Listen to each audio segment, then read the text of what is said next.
마태복음 28장 1절에서 6절까지의 말씀입니다.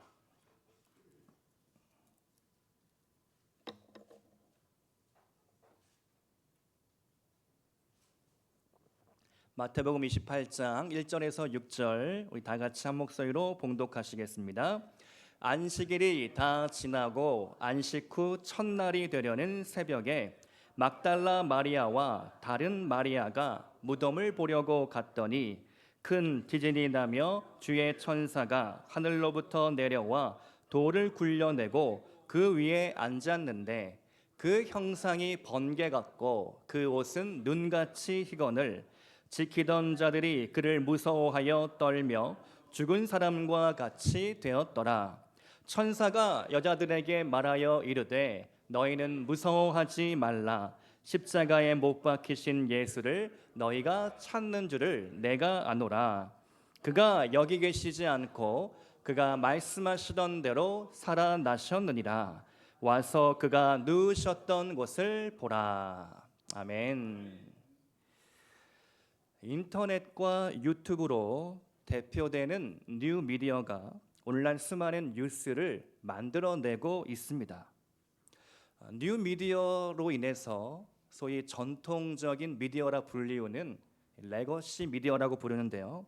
그런 신문 방송의 영역이 조금씩 위축되고 있는 것만 같습니다. 요즘은 누구나 뉴스의 소비자일 뿐만 아니라 생산자가 될 수 있는 시대가 열려졌기 때문이죠. 그래서 1인 유튜버 그런 활약이 대단한 시대입니다. 현장을 직접 가서 라이브로 생중계 스트리밍을 걸면 동시 접속자 동접이라고 하죠. 동접이 몇만 몇십만 명까지도 가는 시대입니다. 우리 교회도 작년에 시작한 토요 전도를 유튜브로 실시간 스트리밍 서비스를 하고 있습니다. 작년에 조회수가 꽤 나왔는데 요즘은 올해는 조금 저조한 것 같습니다. 네, 현장에 있지 않아도 어디에 있어든지 우리가 현장에 있는 것과 같은 느낌, 그렇게 우리는 유튜브를 사용하고 있는데요. 그런 1인 미디어, 뉴 미디어의 단점도 드러나고 있죠. 뉴스가 다양해지고 뉴스의 양이 폭발적으로 늘어났지만 대신에 양질의 뉴스는 좀처럼 찾아보기가 어렵습니다. 과연 이 사람이 하는 말이 진짜일까 아닐까? 이 뉴스가 실제 일어난 일일까 아닐까? 이런 의구심이 들 때가 있습니다. 그래서 몇 년 전부터는 뉴스 정규 방송 가운데 팩트 체크를 해준다, 그런 뉴스 코너도 등장을 했죠. 팩트 체크, 수많은 뉴스들 중에서 무엇이 진짜냐 가짜냐 감별을 해준다라는 그런 코너입니다. 그런 의미에서 지금 인류가 상상할 수 있는 가장 큰 뉴스는 어쩌면 오늘은 뉴스가 없다, 그런 뉴스일지도 모릅니다. 실제로 그런 일이 있었다고 하는데요. 영국 공영방송 BBC가 1930년 4월 18일 금요일 저녁 6시 30분에 라디오 방송이었는데 이렇게 진행을 했다고 합니다.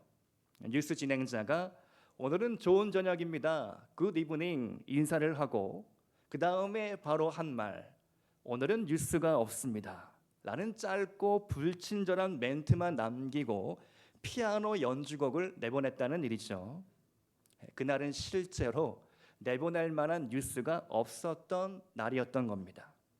과연 우리 시대에 과연 뉴스 없는 날이 올 수 있을까?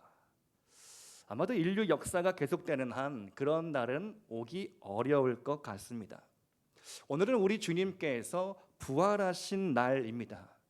부활이라는 설교 주제를 어떻게 하면 잘 나눌 수 있을까 기도하던 중에 어쩌면 부활의 소식이 오늘날 우리에게 너무나 간절했던 듣고 싶은 뉴스가 아니었을까.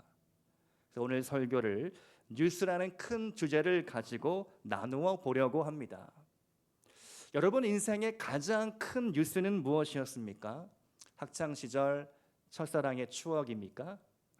아니면 새하얀 드레스를 입고 결혼식장에 가던 날입니까? 혹 여러분의 자녀가 태어난 날, 그날이 기쁘고 행복한 날이었습니까? 세상에 어떤 뉴스보다도 더 기쁜 뉴스가 있다면 부활인 줄 믿습니다.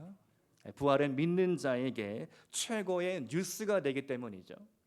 세상의 그 어떤 종교도 부활을 확신 있게 전하는 종교는 없습니다. 우리가 부활을 믿을 때 우리에게는 소망이 생기죠. 이 땅에서 어렵고 힘들고 고난과 육체의 고통에 시달릴지라도 내가 죽으면 그 죽음이 끝이 아니라 죽음 너머에 새로운 삶이 있다. 그것이 부활의 소망인 것이죠. 오늘 이 아침에 부활의 굿 뉴스를 세 가지로 함께 나누고자 합니다. 첫 번째로 부활은 상상도 못할 놀라운 뉴스입니다.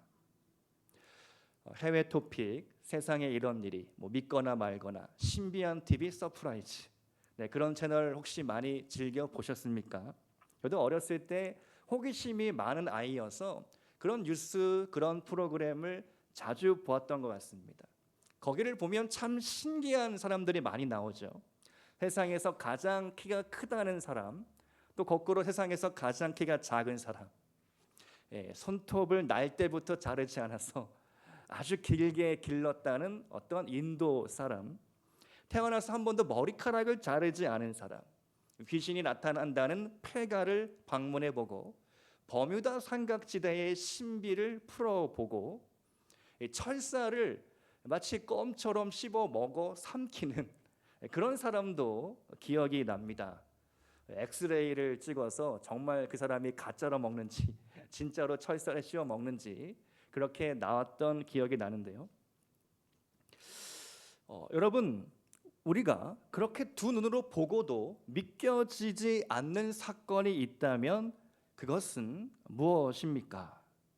오늘 말씀은 어쩌면 믿지 않은 자들에게는 상상도 못할 놀라운 뉴스를 우리에게 들려주고 있죠. 본문 1절 말씀인데요. 다 같이 1절 말씀 한 목소리로 읽어보겠습니다. 시작. 안식일이 다 지나고 안식 후 첫날이 되려는 새벽에 막달라 마리아와 다른 마리아가 무덤을 보려고 갔더니, 자, 오늘 본문의 시작인데요. 여인들이 새벽에 일찌감치 일어나 무덤을 찾아갑니다. 마가복음 말씀에 따르면 이 여인들은 막달라 마리아, 야고보의 어머니 마리아, 살로메 세 명의 여인이라고 밝혀두고 있습니다. 이 여인들은 전날 예수님의 시신에 발라드리기 위한 향품을 넉넉히 준비하고 그것을 손에 들고 무덤가로 가는 것이죠. 근데 한편으로 여인들은 걱정을 했습니다. 무덤을 가로막고 있는 거대한 돌문, 육중한 돌문을 어떻게 우리가 굴릴 수 있을까? 또 무덤 앞을 지키고 있는 로마 경비병들을 어떻게 설득해야 할까? 그들은 예수님이 부활하리라고는 전혀 상상하지 못했던 것이죠. 그리고 그들이 무덤에 갔을 때 너무나도 놀라운 광경, 두 눈으로 보고도 믿지 못할 장면을 만나게 되는 것이죠. 무덤 돌문이 이미 굴려져 있고 돌문 위에 흰옷 입은 천사가 앉아 있는 겁니다. 심지어 천사가 이 여인들에게 말을 건네죠. 본문 5절 말씀인데요. 너희는 무서워하지 말라. 십자가에 못 박히신 예수를 너희가 찾는 줄을 내가 아노라. 이 이야기의 흐름을 읽다 보면 여인들조차 예수님이 부활하시리라고 전혀 예상하지 못했던 것이죠. 제자들도 예수님의 부활을 전혀 믿지 못했습니다. 여러분, 기독교가 다른 종교와 다른 점이 있다면 부활입니다. 한 번은 인도의 스탠리 존스 선교사가 노방 전도를 하고 있었는데요. 이슬람교도 한 사람이 설교 중간에 끼어들어 이렇게 외쳤습니다. 우리는 당신네 기독교인들이 못 가진 것 한 가지가 있습니다. 우리는 성지 메디나에 가면 마호메트의 시체가 들어있는 관이 있어서 실제로 마호메트가 있었다는 것, 생존했었다는 것을 알 수 있습니다. 하지만 당신네 기독교인들은 예루살렘에 가면 빈 무덤밖에 없지 않습니까? 그러자 선교사님이 이렇게 답변합니다. 고맙습니다. 당신 말이 사실입니다. 그러나 그게 바로 기독교의 다른 점입니다. 우리 주님은 부활하셨습니다. 그래서 우리에게는 빈 무덤밖에 없는 것입니다. 여러분, 중국 베이징 천안문 광장의 마오쩌둥 기념관에 가면 죽은 마오쩌둥의 시신을 관람할 수 있습니다. 마치 살아있는 것처럼 보여지기 위해 방부제를 아주 잔뜩 뿌리고 섭씨 16도씨를 그 투명한 유리관에 유지하고 있다고 합니다. 모스크바에 가면 죽은 레닌을 볼 수 있고, 지금은 갈 수 없지만 북한의 평양의 금수산 궁전에 가면 김정일과 김일성 부자가 나란히 누워 있는 것, 그것을 우리는 볼 수 있다는 것이죠. 세상은 무덤의 크기로 권세와 위엄을 자랑하려고 합니다. 기념물을 만들고 추모 행사를 정기적으로 진행하죠. 그러나 예수님의 시신은 이 세상에 존재하지 않습니다. 예수님의 무덤은 빈 무덤이기 때문인 것이죠. 예수님이 죽으시지 않고 살아났다. 이것이 우리가 믿는 부활의 교리입니다. 여러분, 오늘도 우리가 예배를 시작할 때 사도신경을 고백했는데요. 사도신경의 내용 중에 본디오 빌라도에게 고난을 받아 십자가에 못 박혀 죽으시고 죽은 지 사흘 만에, 장사한 지 사흘 만에 죽은 자 가운데서 다시 살아나셨으며, 그리고 마지막에 몸의 부활과 영생을 믿습니다. 이것이 우리가 고백하는 믿음인 것이죠. 놀라운, 믿기 어렵지만 믿음으로 그 부활의 뉴스를 받아들이는 저와 여러분 될 수 있기를 축복드립니다. 두 번째로, 부활은 가짜 뉴스가 아니라 진짜 뉴스입니다. 앞서 전통적인 레거시 미디어와 유튜브로 대표되는 뉴 미디어를 잠깐 설명드렸는데요. 레거시 미디어란 흔히 말해서 조선일보, 중앙일보, 동아일보, KBS 뉴스 이런 것들을 말하게 되죠. 이런 전통적인 언론은 시스템이 있고 철저한 검증 체계가 있습니다. 기자가 바깥에 나가서 뉴스를 취재해 오면 함께 이것을 논의하고 편집국장이 최종 오케이 사인을 내려야 방송이 나가게 되는 것이죠. 그런데 유튜브 채널이 어떻습니까? 특히 1인 방송의 경우 인기가 돈이 되니까 흥미 위주, 재미 위주, 뭔가 확실하지 않아도 그냥 일단 내뱉고 보는, 그냥 말하고 보는, 소위 찌라시 증권가 뉴스나 무엇 카더라, 그런 식의 뉴스가 범람하고 있다는 것이죠. 그래서 뉴스도 가짜가 있고 진짜가 있는 시대입니다. 근데 오늘 본문 말씀을 보면 안식 후 첫날 벌어진 사건을 마치 기자가 취재하듯이 우리에게 보도해 주고 있죠. 본문 2절 말씀을 볼까요? 그 새벽에 땅이 흔들리는 큰 지진이 일어났다. 천사가 하늘에 내려와 그 돌 위에 앉아 있었다. 3절 말씀을 보시면 천사의 모습을 설명하는데 그 형상이 번개 같고 그 옷은 눈같이 희었다. 4절 말씀을 보니까 지키던 자들이 그를 무서워하여 떨며 죽은 사람과 같이 되었다. 자, 2절, 3절, 4절 말씀, 이렇게 기자가 취재하듯이 보도되는 내용 중에 우리가 주목해야 할 부분은 4절인데요. 무덤을 지키던 자들이 있었다라는 사실입니다. 이들은 누구였을까? 로마 경비대 소속 군인들인데요. 당시에는 총 16명이 4인 1조로 시간을 나누어서 무덤을 지켰다라고 합니다. 그러니까 여인들이 무덤에 갔을 때 그 직전, 큰 지진이 일어나기 전에 적어도 로마 군인, 중무장한 로마 군인 4명이 무덤을 지키고 있었다는 것이죠. 그들의 존재가 오히려 예수님의 부활이 실제 사건임을 우리에게 증명해 줍니다.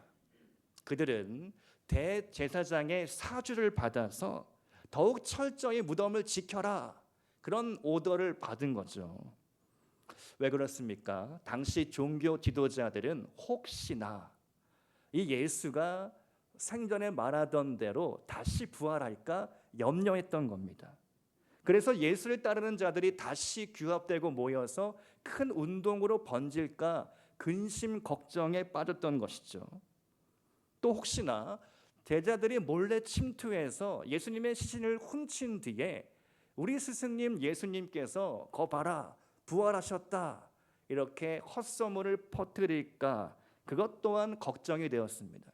그래서 더더욱이 철저하게 무덤을 지키게 한 것이죠.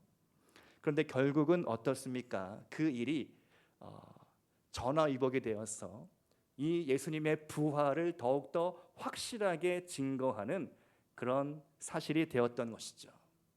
예수님의 부활 사건 후에 제사장들은요, 군인들에게 돈을 주어서 매수를 합니다. 예수님이 부활하신 것이 아니다, 제자들이 시신을 도둑질하는 것이다, 그렇게 뒷수습을 한 것입니다. 소위 오늘날 가짜 뉴스를 만들어 사건을 조작해낸 것이죠.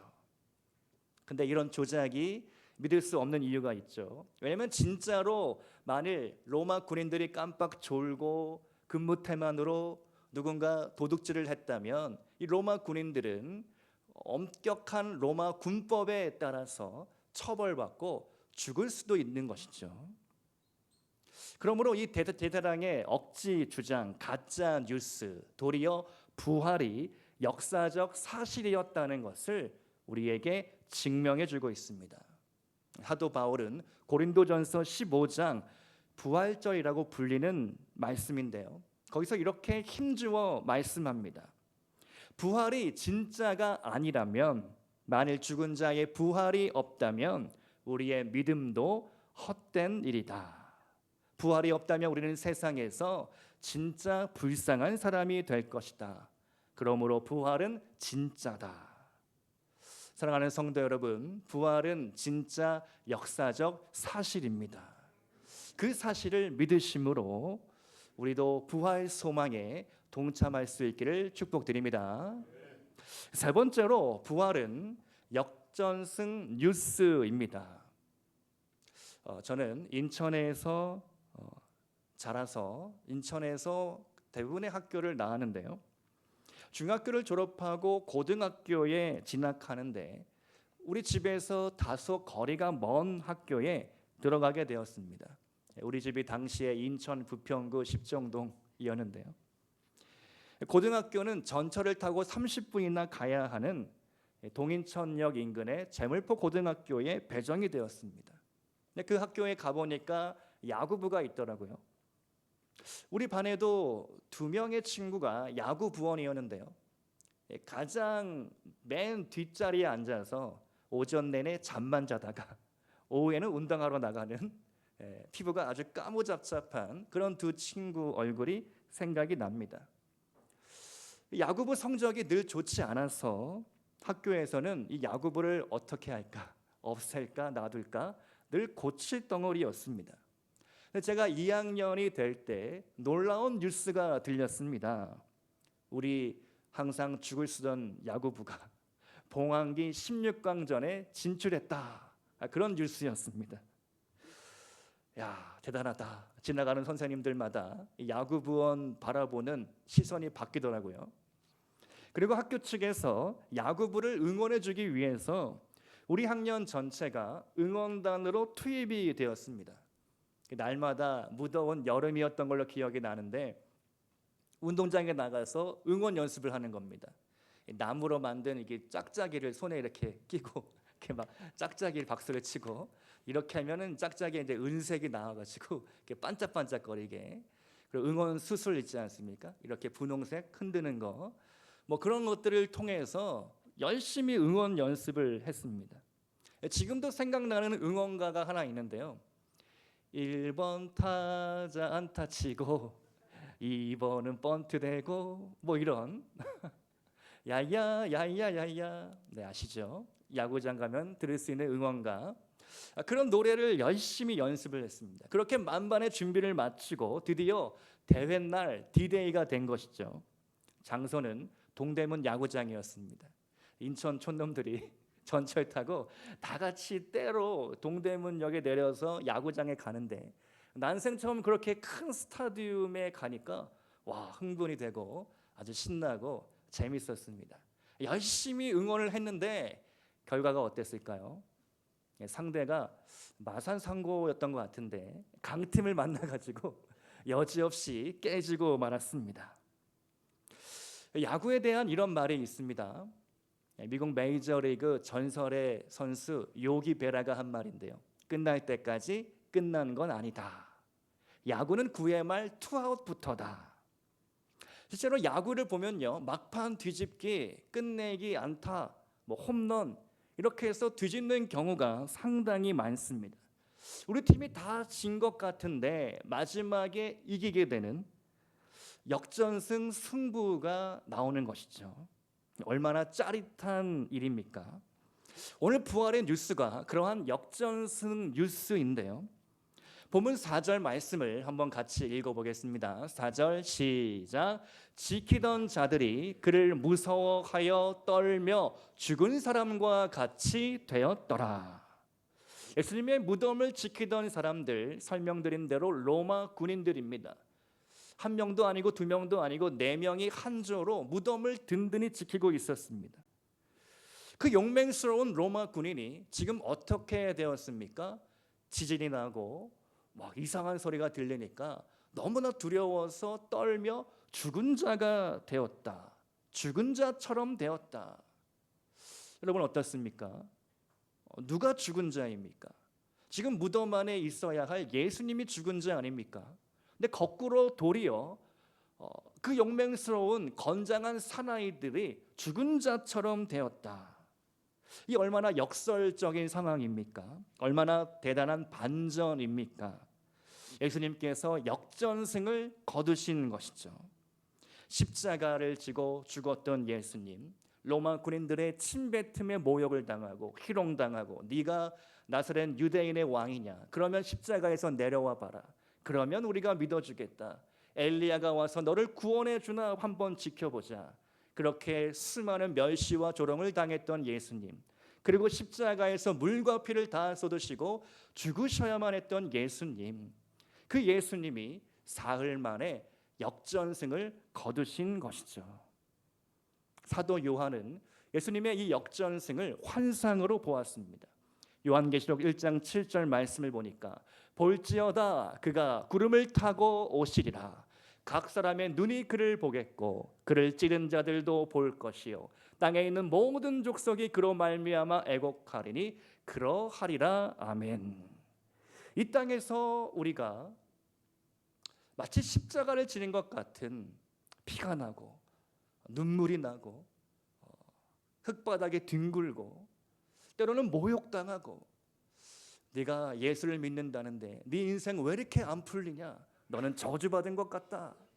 때로는 우리가 실패하고 그렇게 남모를 아픔과 눈물 가운데 있을지라도 우리에게는 부활이 있다는 것이죠. 우리에게는 반전이 있고 역전승이 있다라는 사실입니다. 지금도 세계 어디에서는 예수를 믿는다는 이유 하나로 핍박당하고 실제로 죽고 있는 것이죠. 그러나 이 모든 상황이 뒤집어질 것입니다. 역전될 것입니다. 우리 하나님 역전의 명수이시기 때문이죠. 지금으로부터 꼭 140년 전 1885년 4월 5일 두 명의 선교사가 인천 제물포항을 통하여 조선 땅에 들어왔습니다. 그 두 분은 미국 장로교 선교사 언더우드와 감리교 선교사 아펜젤로입니다. 놀랍게도 그날은 부활절 오후였습니다. 당시 선교사들은 조선 땅을 이렇게 표현합니다. 우리가 갑자기 중세로 온 것 같았다. 그렇죠. 미국은 그 당시에 기차가 다니고 엘리베이터가 있고 백화점이 있었던 놀라운 그런 시대였죠. 선교사들이 우리나라에서 마주치는 것은요, 미신과 미혹이었습니다. 금발머리에 푸른 눈, 오똑한 코, 생김새가 아주 이상한 선교사님들은 숱한 오해를 받게 됩니다. 아기의 눈을 약재로 쓰고 시신을 먹는다. 그런데 이러한 선교사에 대한 시각을 완전히 뒤집어 놓은 사건이 벌어지는데, 그로부터 한 10년 후 1895년 조선 땅에 콜레라가 대유행하게 됩니다. 그때 선교사님들은 목숨을 걸고 질병에 맞서며 사람들을 정성껏 보살펴주고 간호해주고 살려주는 것이죠. 사람들이 이상하게 생각합니다. 도대체 저 사람들은 누구이길래 이렇게까지 우리를 사랑해 주는가? 마침내 서서히 우리나라의 시선, 선교사님들에 대한, 복음에 대한, 교회에 대한 시선이 달라지게 되는 것이죠. 그리고 지금 140년이 흘렀는데요, 놀라운 일은요, 기독교가 부흥하고 경제가 발전하고 민주주의를 이룩한 나라, 이 세 가지를 함께 성취한 나라가 우리나라밖에 없다는 겁니다. 할렐루야! 얼마나 감사한 일입니까? 부활주일 들어온 두 분의 선교사님을 통하여 140년 만에 우리나라가 이처럼 놀라운 나라가 되었다라는 것이죠. 지금까지 설명드린 내용이 오늘 저녁 오후 8시 KBS 1TV에 방영될 기적 사람을 향하다 라는 내용인데요, 오늘 저녁에 꼭 본방사수 하시기 바랍니다. 제가 예고편을 보고 너무 은혜를 받아서 선교사님들의 이야기를 쭉 소개해 드렸는데요, 또 구체적으로 프로그램에서 나온다고 합니다. 우리나라는요, 이처럼 역전에 강한 나라입니다. 하나님이 우리나라를 사랑해 주셔서 이처럼 놀라운 부활의 기쁨, 역전승을 거두게 하시는 것이죠. 그렇다면 오늘 우리 교회에도 희망이 있는 줄로 믿습니다. 우리 잠실빛나 교회 지금까지 이끌어 주셨는데 이제 44년의 역사를 시작하면서 하나님의 놀라운 역전의 역사가 우리 교회 가운데 쓰여질 줄로 믿습니다. 날마다 제가 기도하고 있는 두 가지 기도 제목이 있습니다. 우리 교회에 필요한 일꾼들을 세워 주옵소서. 우리 교회에 재정을 넘치도록 공급하여 주셔서 하나님의 사업이 막힘없이 흐르게 하여 주옵소서. 지역사회의 구제와 세계 선교를 위한 그런 교회가 되게 하여 주옵소서. 동일하게 여러분의 가정 가운데, 여러분의 직장과 일터 가운데 부활의 역전승이 있기를 주님의 이름으로 축복합니다. 오늘 말씀의 결론입니다. 여러분 인생 최고의 뉴스가 있다면 그것은 무엇입니까? 피아 워십이 부른 나는 주를 섬기는 것에 후회가 없습니다. 이런 찬양이 있는데요, 제가 토요 버스킹 찬양을 할 때 자주 부르기도 합니다. 가사를 한번 소개해 드리겠습니다. 나의 평생에 가장 복된 일은 내가 예수님을 만나는 것이라. 나의 평생에 가장 잘한 일은 내가 예수님을 주로 섬기는 것이다. 나는 주를 섬기는 일에 후회가 없습니다. 내가 걸어온 모든 시간 다 주의 은혜니 내가 걸어갈 모든 날도 주만 섬기며 살리. 오직 예수 이름 부르며 살아가리라. 아멘. 이 찬양의 가사 하나가 울리고 감동이 있습니다. 내 인생 최고의 뉴스는 무엇일까? 주님을 만나는 것, 주님이 부활하셨다는 것. 그래서 내 인생 여기서 끝나지 않고 반전이 있을 것이다. 역전이 일어날 것이다. 저 천국 부활의 소망을 내가 품고 내게 주어진 오늘의 십자가를 내가 달게 지고 걸어가겠습니다. 여러분, 예수님은 장례식 설교를 한 번도 한 적이 없다고 합니다. 예수님은 늘 죽어가는 자들을 살려주셨기 때문입니다.